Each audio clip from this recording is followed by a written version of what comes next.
Hello and welcome to the matchup presented by Shell Polymers. I'm Rob King. Going to be getting some help from Dale Lolley and Matt Williamson to get you ready for the 3-1 Steelers hosting the 2-2 Cowboys on Sunday night at Acrisure Stadium. Let's get right to the aforementioned Dale Lolley and Matt Williamson of The Drive.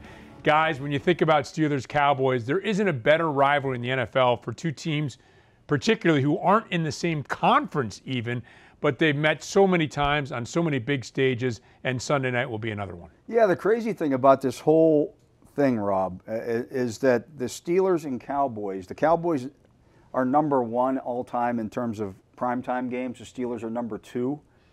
And yet they've only met twice in prime time in the regular season. And the first one was in 1960, the first game the Cowboys played when they entered the NFL. Dallas Texans, I believe, in those days. But yes, certainly a great rivalry here, Matt. Oh, no question. I mean, tremendous coaches over the years, Hall of Famers left and right, all kinds of success on the field. And, you know, being born in 1973, my family taught me right away, you hate the Raiders most, and then you hate the Cowboys. Then we'll worry about the division, you know? And it was out of respect.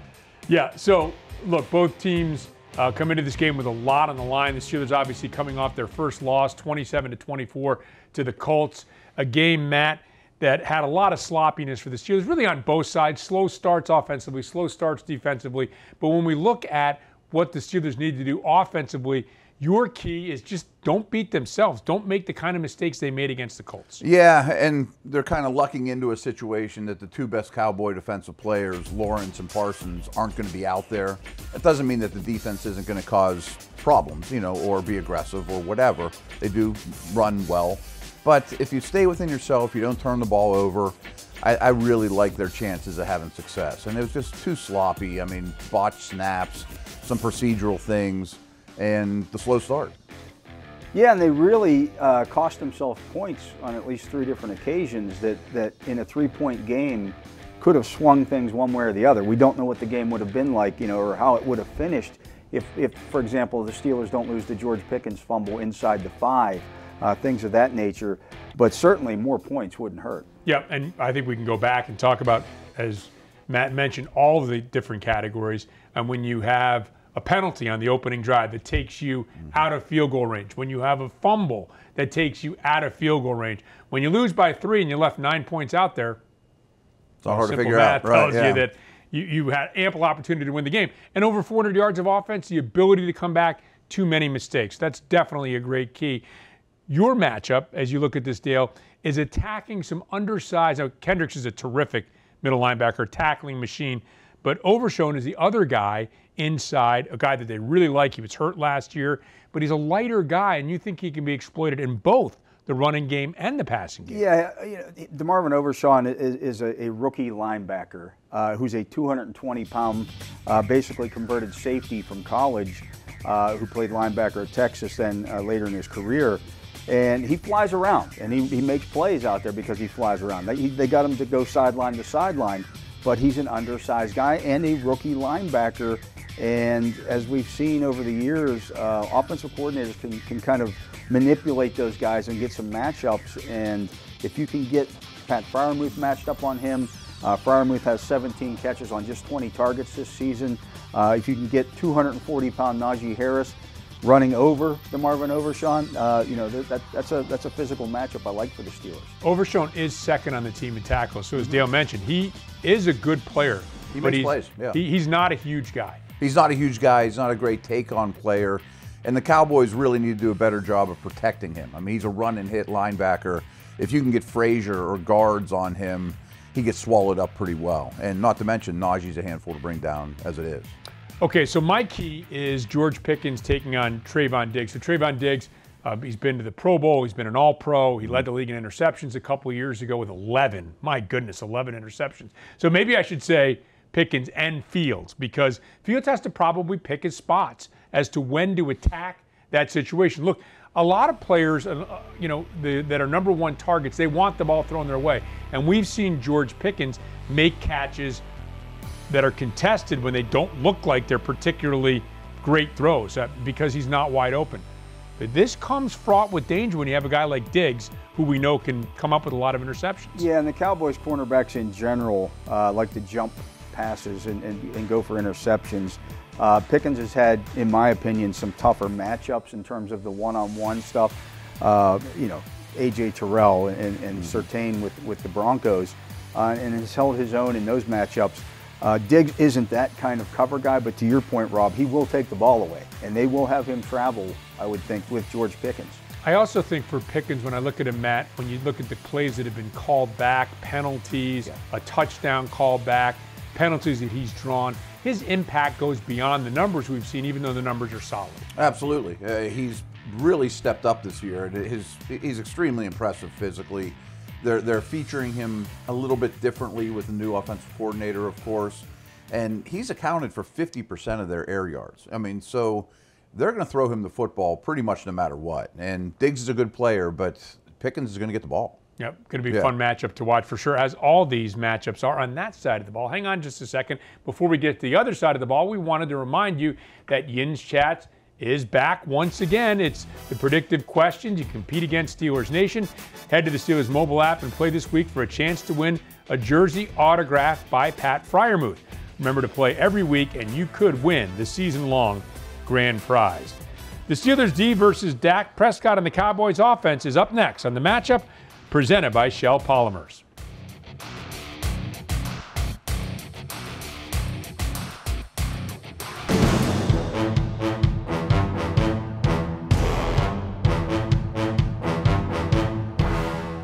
Steelers Style, presented by Neighborhood Ford Store, PNC, UPMC, and UPMC Health Plan. Watch our players, coaches, and special guests walk the runway to raise money for Steelers charities. Get your tickets at Steelers.com/SteelersStyle.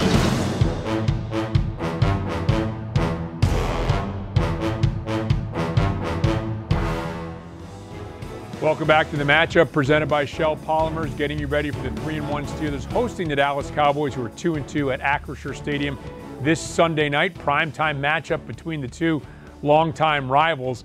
And guys, it would help out, Matt, certainly this defense to get off to a better start, get this crowd into it. Touchdowns on back-to-back drives, and then a field goal, so 17-0 before they even blinked against the Colts. Yeah, and those first several drives were almost unrecognizable from the Steeler defense, just to be frank. I mean, I think this is the best defense in the league, but those series didn't look like it at all. Like, I didn't know who was out there, to be very honest with you. I expect a very different situation this week, without question. Yeah, Mike Tomlin talked about that, guys, at his press conference, how he said, look, we chose to put our defense on the field in Indianapolis to start the game because we want them to set the tone, particularly, you know, in a road setting like that. And all they did was fuel the fire by allowing a couple of touchdowns right down the field. This will be a little different at home this week. So, you know, I expect the Steelers defense to bounce back. So we're going to talk about Dak Prescott. I mean, you almost have to start there with the Cowboys. And there's a lot of meat on this bone. I'm going to throw out here the fact that Dak Prescott was the best quarterback against man defense a year ago. The Steelers play a lot of man, but they also sometimes don't play a lot of man. Terrell Austin talking earlier this week about the fact that the Steelers can shift what kind of coverage they use depending upon the matchup. But as we start with Dak Prescott, that's not the only place that Dak Prescott shines. Yeah, if you look at it this year, he's not been pressured a great deal. When I say pressure, I just mean guys getting close to him in the pocket.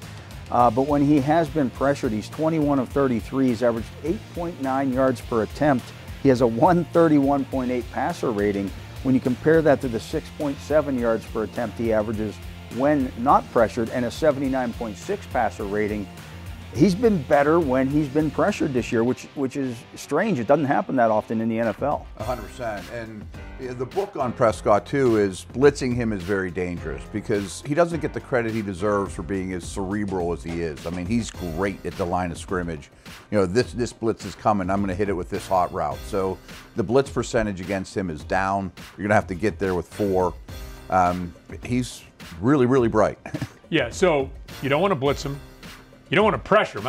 You want to pressure him. I'm going to predict that the Steelers are not going to drop 11 and rush 0. Right. So when that happens, and there's a lot of meat on the bone when you talk about the offensive line for the Cowboys and the defensive front for the Steelers. I look at Terrence Steele. I know he's coming off an injury last year, but he's allowed 2 sacks this year. Last year, for whatever you want to say about PFF, they ranked him 73rd of 77 qualified tackles. TJ Watt was held off the sack sheet last week. I Sometimes suspect quite that's. literally. I suspect. Yes, exactly. Yes, held, grabbed, thrown to the ground illegally. But I predict that TJ, this is going to be a matchup that's going to favor him. But there are other matchups. Matt, I know you love their two guards. I think it's the best set of guards in the league. And Zach Martin is going to go down as an easy Hall of Famer, probably the best guard of this generation. And Smith on the other side is immensely talented. But they also have a rookie at center and a rookie left tackle. Yeah, let's talk about that rookie. I just talked about Steele at the right tackle, the rookie left tackle. You think maybe Cam Hayward slides out there a little bit, perhaps? I would probably try to attack Guyton at left tackle. He's not all that stout at the point of attack. He's more of a tall, angular type offensive tackle, and he's a rookie. Cam Hayward's power moves, his rush to power is second to none in the NFL. And once he locks his hands on you, it's over. You're going to go for a ride. And I would attack that if I were the Steelers and try to get Cam out on the edge. And maybe you could even do it with twists and stunts with right, a rookie exactly. center and the left tackle. Recognition could be an issue, you know. Right, for sure. Okay, so that's going to be a lot of fun to watch. The other thing that's going to be fun to watch is a couple more. Ferguson, the tight end, 13 receptions the last couple weeks. He went to the Pro Bowl last year. And so you're out. Brandon Cooks this week. He's out with an injury. You would imagine Ferguson's going to be an even bigger part of the game plan here for the Cowboys. Yeah, I mean, C.D. Lamb's the straw that stirs the drink in the passing game. Everyone knows who he is. But it's almost like the Steelers situation where there's a number one receiver and a high-quality tight end, and then everyone else kind of fills in the gaps. But Ferguson's getting a lot of targets, a lot of attention, and he's a really good all-around player that's not a household name that he should be. Yeah, Barry Alvarez's grandson. Yeah, how about So that? there you That's go. pretty good bloodlines. Yeah. So my key and matchup is, kind of an easy one to look at, but I still think it's a lot of fun, and that's Joey Porter Jr., assuming he's going to go against C.D. Lamb. Terrell Austin was asked if he was going to, because Lamb plays a lot in the slot, and he just chuckled when asked about that earlier this week when the coordinators met with the media. So I do expect Joey Porter Jr. to be on C.D. Lamb a lot. And Joey Porter Jr. stood up well thus far. There's been some communication issues on the back end, but when I look at a guy like C.D. Lamb, I mean, three-time Pro Bowl, by the way, but he's been in the league 3 years, and an All-Pro last year. This is just a super explosive weapon. There's Joey Porter almost having that interception, and a matchup within the game that I cannot wait to watch. Yeah, I mean, he's a technician. He's a route runner. He's a bigger guy that you don't typically see a number one receiver really go to the slot as much as CD hasn't. And CD really started as a slot receiver. The outside stuff has been something that's been worked in the last couple of years. So he's a dangerous guy, and Porter's going to have his hands full there. They will, much like the Steelers do with George Pickens, they will get the ball to 88. Oh, no question. And you guys have both mentioned his slot usage. It's almost 50% inside versus out. And it's a little harder to follow when someone's in the slot, but it can be done. And Lamb, not only is he big, he's tremendous at the catch point. He's really, really good after the catch, competitive, route runner, as Dale said. He's a really difficult task to slow down. And they'll use him a little bit on jet sweeps and some other things. Yeah. So definitely a guy you have to know where 88 is lining up for sure for the Dallas Cowboys. So the 3-1 Steelers are hosting the 2-2 Cowboys, and that matchup is coming up on Sunday night at 8:20 at Acrisure Stadium, a primetime matchup between these two longtime rivals. That'll do it for this edition of The Matchup, presented by Shell Polymers. Alongside Dale Lolley and Matt Williamson, I'm Rob King. Thanks very much for watching.